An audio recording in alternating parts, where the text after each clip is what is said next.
Ils ont marqué l'histoire de leur sport en devenant les nouveaux détenteurs du record du monde de chute libre en formation verticale. Imaginez un peu tomber en chute libre à 280 km/h tête en bas à près de 6000 mètres d'altitude. Eh bien, ils l'ont fait. Greg Crozier, Karine Joly, merci beaucoup d'avoir accepté notre invitation et bravo pour ce record car vous étiez parmi 174 parachutistes venus du monde entier. Tout cela dans le ciel américain. On va regarder cet incroyable record.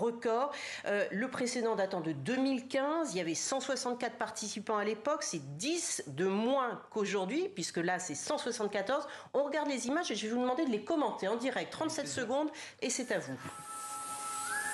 Donc là, on est sur un saut avec 9 avions qui volent en formation pour pouvoir larguer tout le monde en même temps. Il y a un premier parachutiste qui sort de l'avion de lead et qui va donner le signal aux autres parachutistes pour lâcher leur avion respectif et venir se rejoindre en chute libre, maîtriser entièrement son corps dans une vitesse de 280 km/h sans risque de percuter d'autres parachutistes et venir s'apponter le plus en douceur possible pour former cette figure. Et donc là, il y a un timing vraiment très précis. On répète énormément au sol jusqu'à ce que tout le monde maîtrise absolument le timing. Et c'est ce qui permet de réaliser le record. Incroyable. Merci beaucoup pour cette fresque humaine spectaculaire que vous venez de nous commenter. Karine Joly, qu'est-ce que vous avez ressenti au moment de ce saut particulier? Parce que des sauts, vous en avez des milliers à votre actif. Mais celui-là, qu'est-ce qu'il a? Celui-là, il a beaucoup de saveur et beaucoup de valeur. Parce que voilà, clairement, ça fait 10 ans qu'on essaie de le battre. Et il y a une autre chose aussi qui est très importante. C'est qu'aujourd'hui, le niveau mondial permettrait vraiment de faire un 200 sans problème. Mais il faut arriver à réunir ces 200 personnes-là, les 200 meilleurs mondiaux. Donc, c'est pas facile. Donc, on est très content déjà d'avoir cassé le record de 2015. Là, vous êtes combien de secondes en chute libre au moment où l'avion vous lâche? Il y a combien de secondes? On a à peu près 50 à 55 secondes pour tous se retrouver et former la figure avant de commencer à se séparer pour ouvrir nos parachutes en sécurité. Donc c'est assez court. Mais comment fait-on en fait, tout simplement? Comment fait-on pour partir de 9 avions, vous l'avez dit, et de tous parvenir au même moment à se retrouver à la même altitude? Parce que moi je me dis, vous ne faites pas tous le même poids, vous n'avez pas tous la même taille, vous avez tous sans doute le même équipement, mais comment ça se passe du coup pour arriver au même niveau? C'est une bonne remarque. En fait, on va pouvoir utiliser son corps et créer une surface plus ou moins importante. Alors là, c'est très fin, hein. C'est comme quand on se suit en moto sur des vitesses élevées. Mais effectivement, des tout petits réglages vont permettre à quelqu'un de peut-être plus léger d'accélérer et à quelqu'un de plus lourd de freiner. Et bien sûr, il faut que tout le monde matche la même vitesse. Mais comment fait-on? Excusez-moi, ça va être que des comment fait-on en ce moment.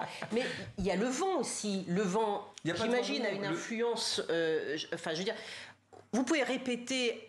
Au sol, j'imagine, autant de fois que vous voulez. Une fois en l'air, il y a des courants. C'est ça que je ne comprends pas. Non, il n'y a pas de courant, en fait. Non, le vent, on le crée parce que c'est notre déplacement dans le ciel, dans la matière qui fait qu'on a du vent relatif sur nous. Mais effectivement, tous les gens ont été sélectionnés. 2 ans à l'avance, on a commencé les camps de sélection. Et c'est quand même parmi les meilleurs flyers parachutistes du monde. En fait, donc tout le monde est très, très compétent. On ne pas vraiment les vents en l'air puisqu'on va tellement vite. Peut-être qu'on sera très, très légèrement décalé, mais on ne va pas le sentir sur notre corps. Ce qu'on va sentir, c'est la vitesse des 280 km/h qu'on va utiliser pour se déplacer. Pour se déplacer, c'est une orientation du corps. On va plus ou moins s'incliner sur le dos. Et pour freiner, on va utiliser, dans cette position verticale, la tête en bas, on va utiliser nos jambes. Plus on les écarte, plus on va freiner. Plus on les resserre, plus on va pouvoir accélérer. Et on va jouer un petit peu avec ça. Oui, on peut dire. On voit là les images de la répétition au sol, justement. Qui crée de telles figures? Est-ce que c'est un travail collectif? Est-ce que c'est un chorégraphe un peu comme en danse? Alors, ça a plus de 20 ans, hein, ces formations-là. Donc, on fait que s'adapter petit à petit. Ça, c'est ce qui marche le mieux. Donc, vous voyez le cœur à 40, ça reste une espèce de fleur. Et après, c'est que des lignes, qui fait que ça ressemble de loin quand même à une galaxie au final.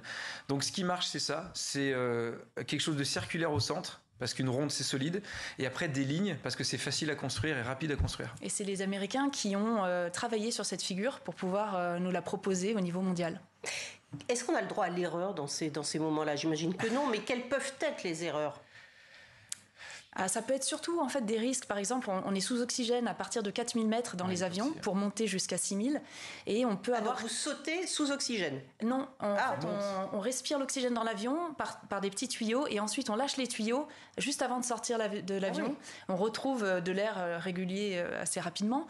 Et ce qu'il y a, c'est qu'on peut avoir quelqu'un qui est hypoxique. C'est-à-dire que son tuyau peut-être a été pincé et du coup il s'en rend pas compte. C'est le problème de l'hypoxie, on s'en rend pas forcément compte. Et du coup, pas être très efficace en en l'air, être un petit peu étourdi, plus trop savoir où est-ce qu'il doit aller. Donc ça fait partie des risques qui peuvent se produire.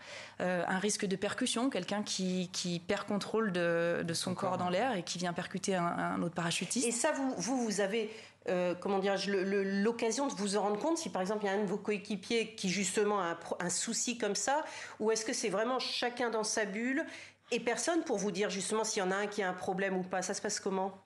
Oui, il faut qu'individuellement, chaque personne soit responsable pour la sécurité de tous. Donc, c'est pour ça que tout le monde doit avoir le maximum d'expérience possible, avoir le maximum de sang-froid aussi possible, et puis être autocritique, s'analyser, être conscient de ses possibilités. Mais c'est pour ça aussi qu'on s'entraîne autant en amont. On a toujours un œil les uns sur les autres. Il y a quand même cette bienveillance à toujours surveiller un petit peu les lèvres violettes, tout ça. Enfin, on regarde quand même. Vous parlez de bienveillance, il y a des valeurs particulières que véhicule ce sport? Oui, clairement. Le courage, l'engagement, mais c'est surtout la bienveillance. C'est le point sur lequel on insiste le plus. Parce que dès qu'on fait sa formation, ses premiers sauts, il faut apprendre à maîtriser un matériel et un environnement dans lequel on n'est pas censé être. Et du coup, il y a tout le temps quelqu'un qui vérifie que le matériel est bien mis en place et bien utilisé. On regarde toujours comment les gens se posent. Il y a toujours une observation de ça. Et en fait, toute la carrière parachutiste, on va faire attention les uns les autres que tout se passe bien, quoi. Depuis des dizaines d'années, on voit que les souffleries indoor se propagent en France, mais un peu partout dans le monde. Est-ce que c'est totalement différent? Est-ce que c'est forcément une première étape pour ceux qui nous regardent, qui se disent « j'en rêve de faire ce jeu », parce que c'est un rêve quand même pour beaucoup de personnes. Est-ce que la première étape, c'est de passer en soufflerie, comme on le voit là à l'image, ou c'est tout à fait autre chose? Alors, c'est pas une étape obligatoire, mais c'est une étape qui va vraiment faire gagner des années de pratique parachutiste. Donc, c'est un outil fabuleux dont on se sert à peu près tous aujourd'hui. Et chaque personne peut vraiment monter son niveau technique pour que ce soit plus facile, ce qu'on essaie de faire dans le ciel. Évidemment, on peut pas ramener... Vous-même, vous exercez en soufflerie? Oui, tout à fait. On donne beaucoup de cours aussi. Et puis, on s'entraîne de temps en temps, individuellement, dedans, oui. Votre prochain défi, Greg Crozier, Karine Joly, c'est quoi? Eh bien, on part fin octobre, sauter sur les pyramides d'Égypte. Donc ça, on est très impatients. Toutes les autorisations sont obtenues? Exactement, oui. Et c'est une collaboration avec l'armée égyptienne et c'est extraordinaire, c'est un privilège vraiment incroyable de pouvoir sauter sur un patrimoine comme ça de l'humanité. Et on espère, on a fait passer une invitation à Marie-Josée Pérec, on espère qu'elle accepte, on attend son retour. Pas de sport olympique? Non, ça le sera jamais. La soufflerie pourrait le devenir. Donc on la repropose pour 2028 pour Los Angeles, évidemment. Il faut continuer à construire des souffleries, il faut que ça soit accessible à une plus large audience. Il nous reste quelques secondes, il y a des limites à ce sport? Les limites qu'on s'impose, je pense. Les limites qu'on s'impose à chacun, non, c'est vraiment très permissif. Non, à partir de 16 ans le parachutisme, à partir de 5 ans la soufflerie, donc aucune excuse. Merci beaucoup en tout cas Greg Crozier et Karine Joly de nous avoir fait découvrir votre sport absolument incroyable et bravo encore pour ce record 174 en chute, personnes parachutistes en chute libre. Bravo à vous et merci d'avoir été avec nous.